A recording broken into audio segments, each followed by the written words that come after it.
से जो है वो ITI के लिए या और मंदिरों के लिए या शहर में आने के लिए उस ब्रिज का इस्तेमाल करते हैं। आज वो ब्रिज बनकर तैयार हो गया है, आज उसकी सुविधाएं वहां के लोगों को मिल रही है। उसके लिए भी मैं आप लोगों को बहुत बहुत जो है वो बधाई देना चाहता हूं। ऐसी हमारी सोच है मंडी शहर के लिए। हमने नहीं कह रहे कि पूर्व में कोई काम नहीं हुआ है।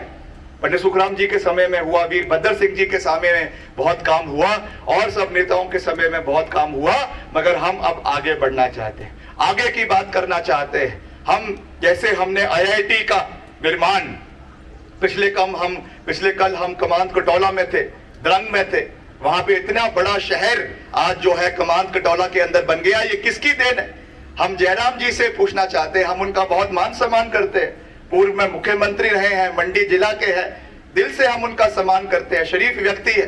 मैं तो इसलिए भी सम्मान करता हूं क्योंकि जब मेरे पिताजी का स्वर्गवास हुआ, वो 2 घंटे रामपुर में तपती धूप में जो है वो खड़े रहे, 2 घंटे वो जो है वहां पर उनको श्रद्धांजलि देने के लिए खड़े रहे। मैं जयराम जी का इसके लिए दिल की गहराइयों से उनका सम्मान करता हूं। मगर ये विकास की बात है, मैं उनसे पूछना चाहूंगा कि आप मंडी के मुख्यमंत्री रहे, आप कौन सा बड़ा प्रोजेक्ट मंडी के लिए लेकर आए, आप बताएं। ये मुद्दों की बात हो रही है, विकास के मुद्दों की बात हो रही है। हम कह रहे हैं कि वीरभद्र सिंह जी जब केंद्रीय मंत्री थे, क्या ये सच नहीं है कि मंडी में कमांद में जो आज 7,000 करोड़ रुपए का IIT Indian institute of technology बना, इसकी सैंक्शनिंग यूपीए सरकार के समय में हुई, जब केंद्रीय मंत्री वीरभद्र सिंह जी यहां से आपके सांसद थे, आपके केंद्रीय इस्पात मंत्री थे, उस समय डॉक्टर मनमोहन सिंह जी ने इस चीज को जो है आपके मंडी के अंदर लेकर आए। ये कठोर सत्य है जिसको कोई नहीं बदल सकता है, ये रिकॉर्ड की बात है। और वैसे ही आपके मंडी के नेर चौक में मेडिकल कॉलेज करीबन 2-2.5 हजार करोड़ रुपए की लागत से बना, ये भी यूपीए सरकार की वजह से यहाँ पर बना है और इसमें आज हर सुविधाएं दी जा रही है। मगर मुझे दुख है ये कहते हुए कि कोरोना के काल में जिस तरीके की सुविधाएं पिछले 5 साल में इस अस्पताल में होनी चाहिए थी, आपके जो ये मेडिकल कॉलेज है वो वहां पे उपलब्ध नहीं है।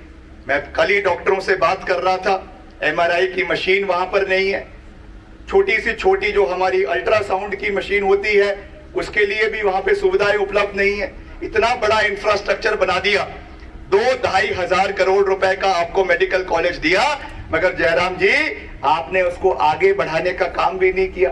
कम से कम उसमें सुपर स्पेशलिटी वार्ड्स बनाते, गायनेकोलॉजिस्ट का डिपार्टमेंट अलग बनवाते, आपके ऑर्थोपेडिक्स का डिपार्टमेंट अलग बनाते, आपके कार्डियक का डिपार्टमेंट अलग बनवाते, अलग अलग डिपार्टमेंट्स की स्पेशलाइजेशन होती, ताकि हमारे कितनी सीटें हैं, मुझे लगता है MBBS की 100 सीटें हैं एक वर्ष की, उन सीटों को बढ़वाते, 100 से उनको 150 करवाते, 200 करवाते, नए नर्सिंग कॉलेजेस मंडी के अंदर बनवाते, ताकि हमारी यहाँ की बहनें हैं, हमारी यहाँ की बेटियां हैं, उनको अच्छी शिक्षा के रोजगार के साधन आने वाले समय में मिलते। ये हमारा संकल्प है, ये विक्रमादित्य सिंह का संकल्प है कि आने वाले समय में हम मंडी के अंदर नए नर्सिंग कॉलेजेस आने वाले समय में इस क्षेत्र के अंदर भी बनवाने का प्रयास करेंगे, ताकि हमारी बेटियां, हमारी बहनें, उनको रोजगार के नए साधन इस इलाके के अंदर मिले। इस सोच के साथ हमें आगे बढ़ने की आवश्यकता है। ये हमारा जो कोटली का इलाका है, तुंगल का इलाका है, ये भी कांग्रेस पार्टी की विकास से अछूता नहीं रहा। पूर्व की भी अगर हम बात करें तो यहाँ पे जो कॉलेज तुंगल के अंदर दिया गया 2013 या 2014 में, 2016 में यह दिया गया, वीरभद्र सिंह जी उस समय मुख्यमंत्री थे और उनके आशीर्वाद के साथ उस समय यहाँ से पंडित जी आदरणीय अनिल शर्मा जी कांग्रेस पार्टी के ही विधायक थे, मंत्री थे, और उनके जो है उस समय वीरभद्र सिंह जी ने ये स्वीकृति यहाँ पर दी।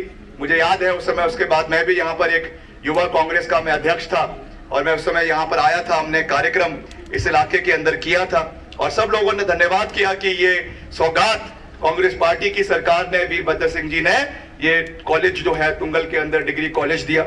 वैसे ही ITI आपकी कोटली के अंदर दी गई, ये भी कांग्रेस पार्टी की देन है।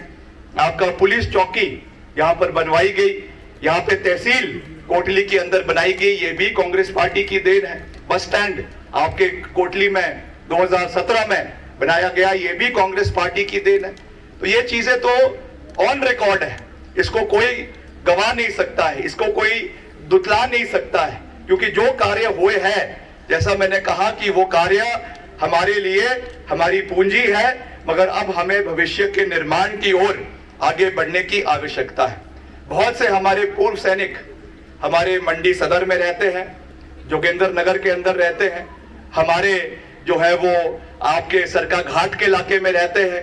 ये मेरा संकल्प है कि हम आने वाले समय में प्राथमिकता पे CSD डिपो का निर्माण सरका घाट के क्षेत्र में हमारे पूर्व सैनिकों के लिए करवाएंगे, इसका मैं आपको विश्वास दिलाना चाहता हूं। और वैसे ही जो हमारी 1 रैंक 1 पेंशन स्कीम जो हमारे पूर्व सैनिकों की है, क्योंकि कई हम लगातार वार्तालाप कई हमारे जो सेवानिवृत्त मेजर जनरल्स हैं उनसे बात करते हैं, लेफ्टिनेंट्स हैं उनसे बात करते हैं, कर्नल से बात करते हैं, कई हमारे जो ब्रिगेडियर्स हैं उनसे बात करते हैं, और वो हमको ये चिंता व्यक्त करते हैं कि आज तक जो 1 रैंक 1 पेंशन की बात मोदी सरकार कर रही है, वो सही रूप से जिस परिप्रेक्ष्य से उसको इम्प्लीमेंटेशन होना चाहिए, वो आज तक जो है वो हमारे भूतपूर्व सैनिकों के लिए नहीं हुआ है। ये मेरा वादा है, क्योंकि सबसे ज्यादा सैनिक अगर हिमाचल प्रदेश में किसी इलाके में संसदीय क्षेत्र में आते हैं, वो मंडी संसदीय क्षेत्र में आते हैं। इसलिए भूतपूर्व सैनिकों की आवाज की रक्षा करना,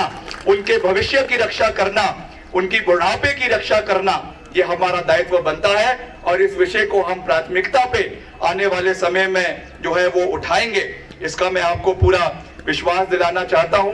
और एक और विषय है जिसके बारे में मैंने पिछले कल भी कहा, ये हमारे लिए गौरवान्वित करने वाली बात है कि हिमाचल प्रदेश की धरती से कैप्टन विक्रम बत्रा जैसा व्यक्ति हुआ है, यहाँ के धरती से मेजर सौरभ कालिया जैसा व्यक्ति हुआ है, जिन्होंने अपनी देश के लिए शहादत दी है। बहुत से ऐसे लोग और हमारी सेना में हैं जिन्होंने कारगिल में, जिन्होंने पुलवामा में, जिन्होंने और हमारे पाकिस्तान के जो है सरहदों पर अपनी जान देश के लिए गंवाई है। आज ये समय आ गया है कि आने वाले समय में अगर हर राज्य की अलग टुकड़ी हो सकती है, तो ये आवाज आने वाले समय में उठनी चाहिए कि भारतीय सेना में एक अलग रेजिमेंट हिमाचल प्रदेश की होनी चाहिए, हिमाचल प्रदेश के जवानों की होनी चाहिए। इस विषय को भी हम आने वाले समय में गंभीरता के साथ उठाएंगे, क्योंकि ये विषय हमारे प्रदेश के गौरव से जुड़ा हुआ है, ये विषय हमारे प्रदेश के शहादत से जुड़ा हुआ है। अगर हमारे प्रदेश के लाल ने अपने देश के लिए कुर्बानियां सरहद के ऊपर दी है, तो निश्चित तौर से ये प्रदेश का अधिकार बनता है कि भारतीय सेना में एक अलग पहचान हिमाचल प्रदेश की हो। इस विषय को निश्चित तौर से हम आने वाले समय में केंद्रीय जो हमारा रक्षा मंत्रालय है उनसे भी उठाएंगे और लोकसभा के अंदर भी उठाएंगे।